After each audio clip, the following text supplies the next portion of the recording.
brothers and sisters. This is Brother Air representing Mucus-free-life.com. I have a very special interview this afternoon with Sister Tekoa. This is a sister that has been a practitioner of the Mucusless Diet Healing System for, I don't know, it's like unknown years. She won't tell us how long, but it's been a while. So, and somebody that I have respected, and she brings that whole female vibration to the piece, and she just has a lot of information because she lives this. So hello, Sister Tekoa, how you doing? We finally got a chance to do this. I am so absolutely grateful, blessed, lucky, happy, and I'm the epitome of immortality. Oh, person. Yeah. Go ahead with your bad stuff. Yeah. I would rather say I'm good, young man. So let's start with the beginning. Tell us just how you came into the Mucusless diet from your torrid past. It spawned from my my Hebrew Israelite background. My brother was Hebrew Israelites, and we were, of course, some corrupt Christians. We loved our pork and chicken and cheese and fish and everything that could be put on a dish. And we were instructed to follow a what they would call a dietary law that was in the Holy Bible. And so he took us through those passages, and we decided that we were the original Jews in the planet, and so that we would follow the diet that was adhered by the Hebrew Israelites during those Bible days. And then as I progressed in age, of course we was about 16 through about 18, I got with a brother who decided to study more. His name was Clarence Bernard Green.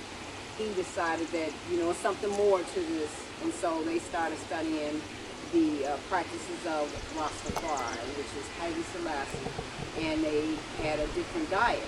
Their diet was a little more disciplined, where they didn't eat any animals except fish. Right, so I decided that I would take it a little further, because I was approached by a sister, Leah Lottie Bell, and she knew about the healing system.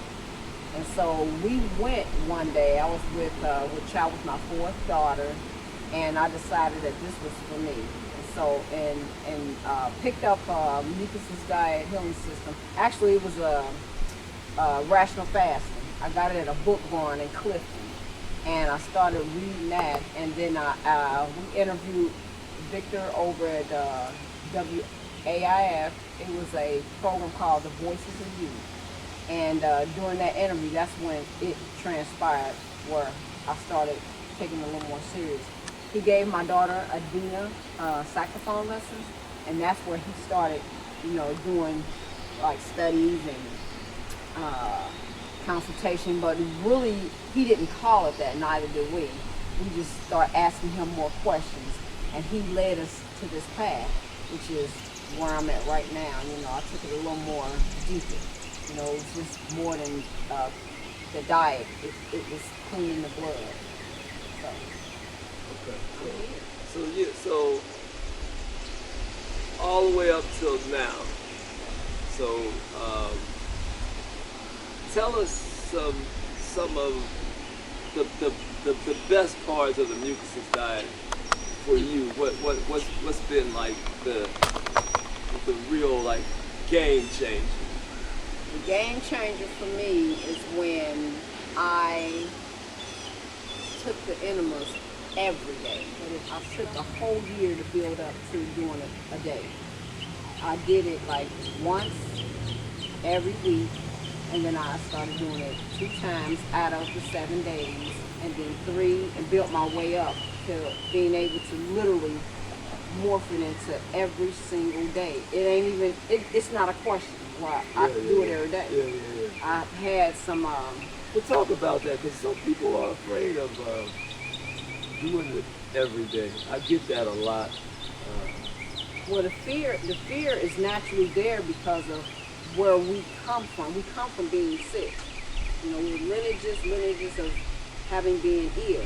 And so letting go of things that make you ill don't seem rational to the mind, because so many of us have been programmed to say we got to take baby steps, healing ourselves, to not killing ourselves, to giant steps, to healing ourselves. So I felt that would catapult me to do it every day to see where it would lead to. And it led me to something even more deeper.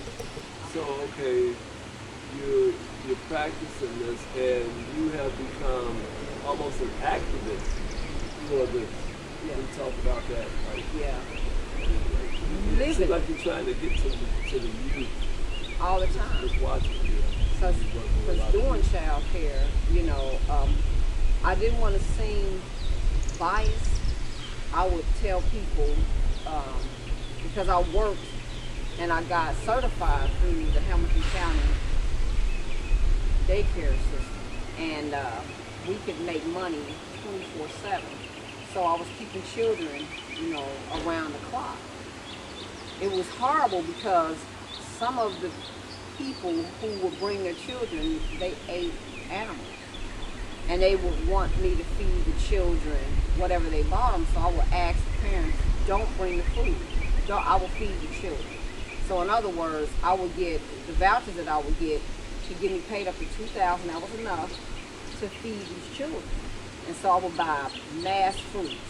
I would buy plenty of vegetation. And we even co-opted with certain families that were vegetarians. We have 5 families, everybody had put up $20 or $30, and we would get cases of apples, oranges, and so forth. And the children could even go home with fruits and vegetation. So it wasn't like it was a problem with that type of child care. It was when they got out of my presence where they would, you know, oftentimes probably get sick. And so I decided my child care would morph to not taking care of children who ate a diet outside of the living diet, the living liberty, you know. And a couple of times I was, you know, charged with being biased, and I've explained to them that it's hard to watch people kill their children and not say nothing. And so I got into one altercation with a parent, and I decided I had to stop, because if the parents don't know and the children, they do know, then it's going to cause some, you know, an imbalance in the household with the child and the parent. Because the child said, I don't want to eat that, you know, that's me.